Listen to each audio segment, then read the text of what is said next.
Listen, we've seen a big press conference this week, Fury versus Makhmudov, the press conference that goes with it. We'll get into that in a second. Are you pleased to see the Gypsy King back, Paulie Malignaggi? You know what? I don't think it's a bad thing at all. You know, I think Fury always generates a lot of headlines. He didn't go out on a terrible note either. I mean, losing to heavyweight champion Usyk in some competitive fights. Nobody's ever really dominated Tyson Fury. You think of somebody who's when they're finally finished, they end up getting dominated, end up looking like they don't belong in the ring anymore.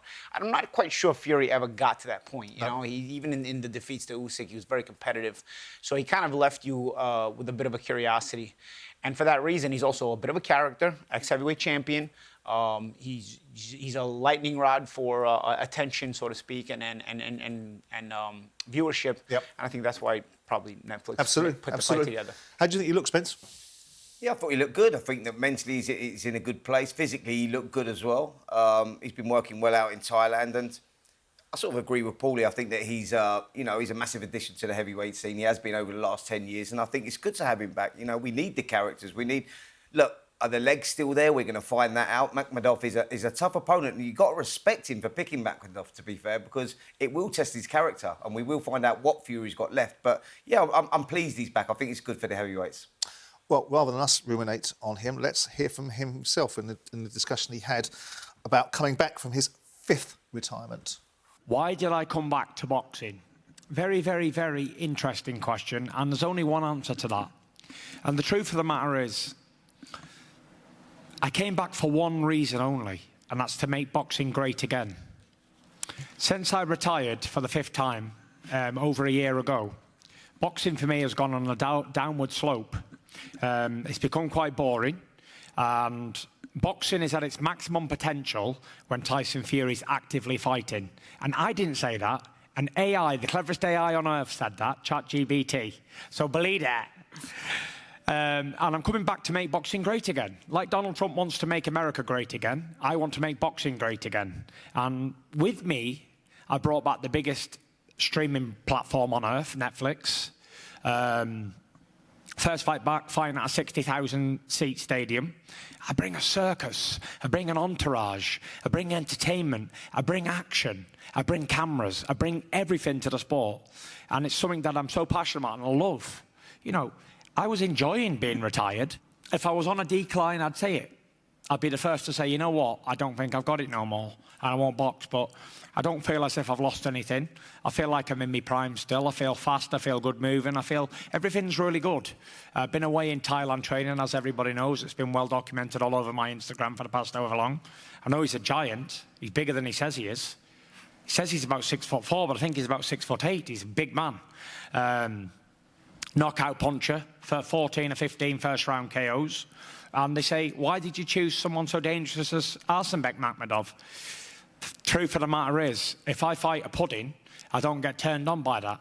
I have to fight somebody dangerous to make me want to even train, make me want to even take it seriously.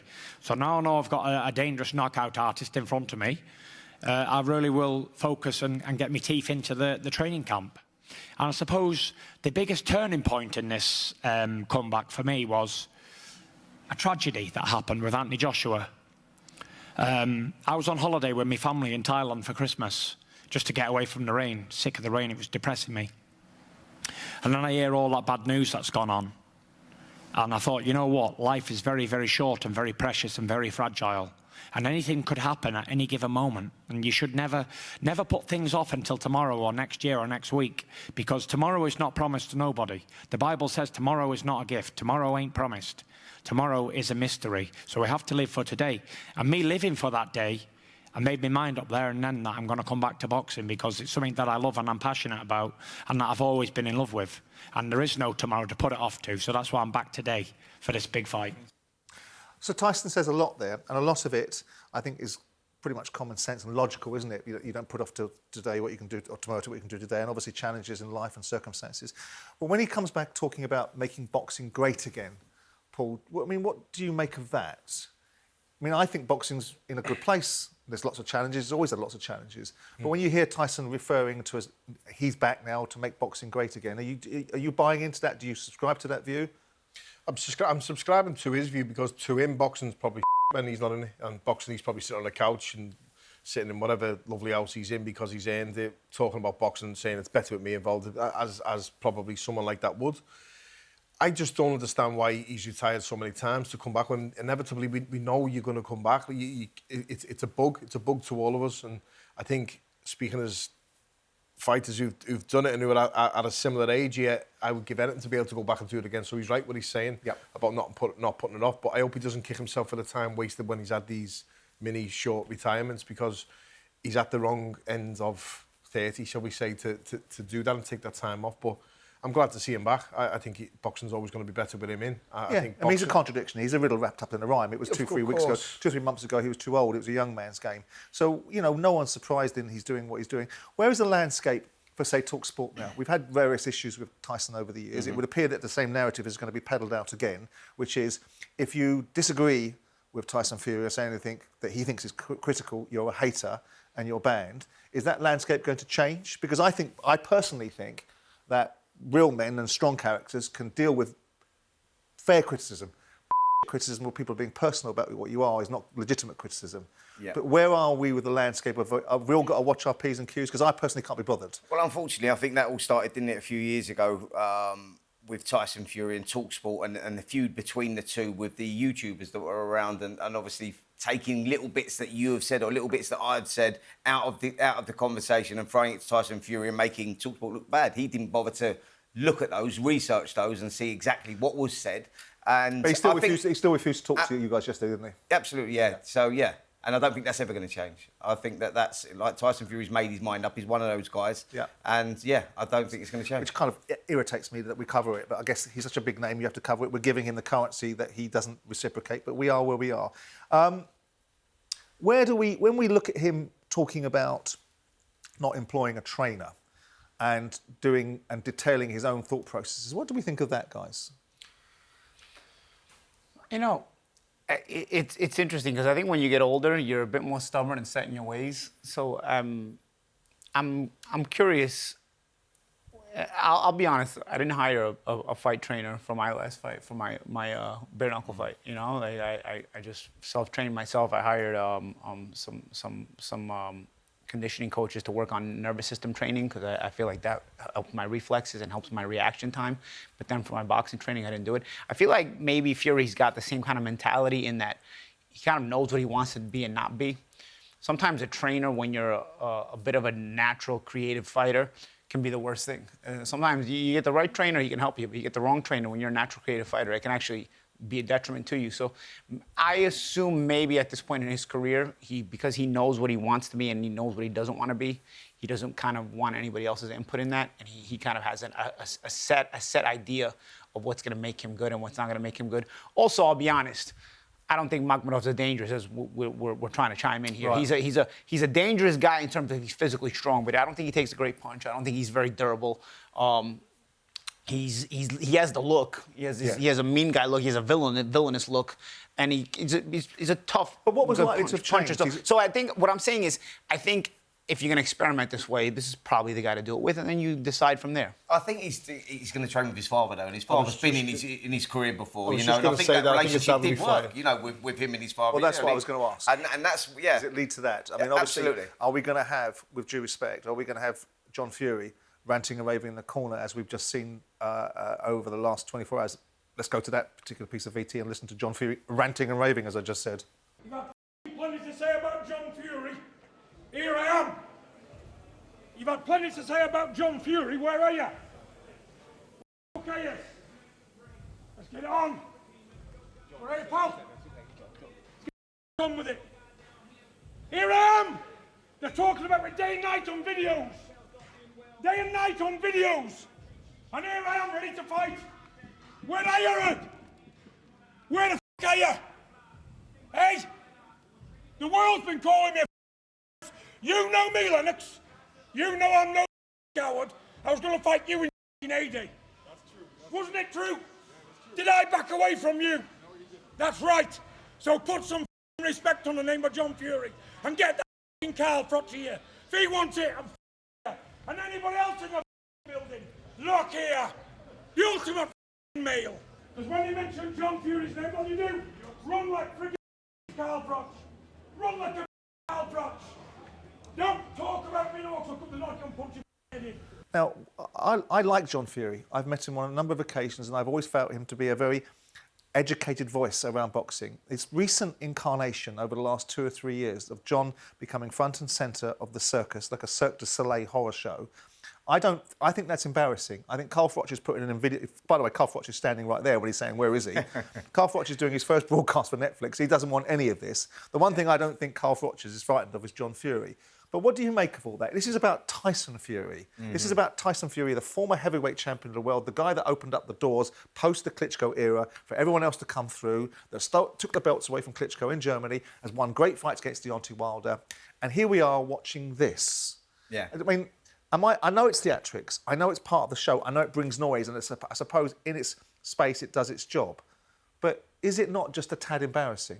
Listen, you said it yourself. In its space, it does a job, and I think we live in that world today, where now people, you know, it was a press conference that was always going to be maybe a little quiet because Makhmudov doesn't speak particularly great English. He's not really going to say too much. Tyson Fury done his thing, and he was talking about Anthony Joshua and the tragedy there and the circumstances for him coming back into boxing. That was all great, but that John Fury always adds a little bit of spice, and that's what gets people watching. So I suppose it's done its work. And you've got your own opinion on whether it was embarrassing or not embarrassing. Is it good spice, Polly? Is it good spice? I'll tell you what. Listen. From one side, I'm a fan of Netflix getting involved in boxing because it broadens it out in so many viewerships. But on the other end, I sometimes question what Netflix puts on, and I'm saying, do they really have the best interest of boxing? Or are they just looking for the clickbait of the moment? And when you're looking for the clickbait of the moment, this is yet another example of that. You know, the Furies have a lightning rod image. Obviously, Tyson backs it up. He can fight, okay? Yep. He's accomplished everything. But then you got this kind of thing here. You know, you make the point about Makhmudov's not really an opponent that's going to sell a fight either. You know, Fury's just coming back in as well. People love a train wreck, man. You know, I hate to say it. We're in a generation where the train wreck sells. Think about this. Old WW, what F? No, what they call it? E now? WWE? I don't want to get it wrong. WWE. Okay. I used to watch it when it was F. All right, but you know, that was one train wreck after another. It was plot lines. Even if they were invented, you got into it. Like, oh, I can't wait to watch it. Even if you knew it was like almost like a soap opera, you couldn't wait to watch the beef unfold and see how it goes and then yell in and everything and then build up. This kind of reminds me of that. You know, the Furies have always had this. I can remember Deontay Wilder knocking out Szpilka in Barclays Center and Tyson Fury getting in the ring, taking off his jacket and smashing it on the ground. You know? So in that regard, I feel like there is a bit of a sell here. It's fitting for Netflix, though, isn't it? Because that is what it is. It's the entertainment space, and that's what they want. You know, they've shown an appetite for those sort of fights. You know, we had it with Anthony Joshua and Jake Paul, and you know that's going to sell well because of Jake Paul, and you're going to get the same here with the Furies. I know, but here's the thing.